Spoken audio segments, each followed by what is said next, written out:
That it's been a few days since Francine tore through the area. We're starting to see just how many people are dealing with damage. Many are helping others and some are doing both. Rachel Hanley takes us to Kenner, where victims are signing up to volunteer. Hurricane Francine hit Kenner hard. After a night of bad flooding, then days of outages, it was clear Saturday. Lots of people need help. This is what we do.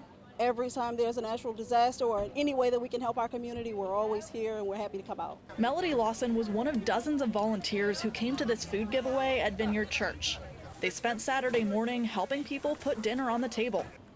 Coming here today, I saw the line, and I believe there were likely 500 cars here, and it really put things in perspective that it could have been so much worse for us. And while Melody bagged, boxed, and hauled, her husband Antoine stayed behind to deal with their house, which was flooded during Francine. We simply were just overran. During the storm, this canal spilled over its banks and right into the Lawsons' living room. They had a vacuum pump, but it couldn't keep up. It was simply like vacuuming up the ocean. It was coming in as fast as I was putting it out. And we were pretty much helpless at that point.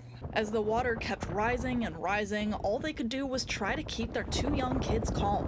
When you're 10 and 11-year-old, you don't know how far it's going to come. Of course, they weren't around for Hurricane Katrina, but they heard the stories.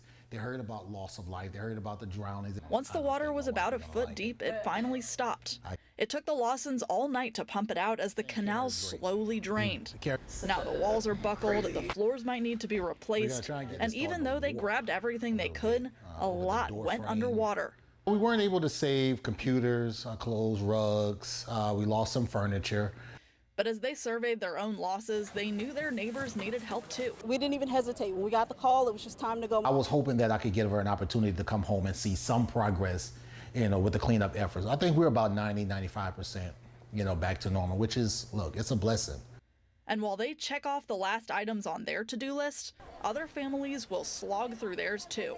And little by little, Kenner will help itself get back to normal again.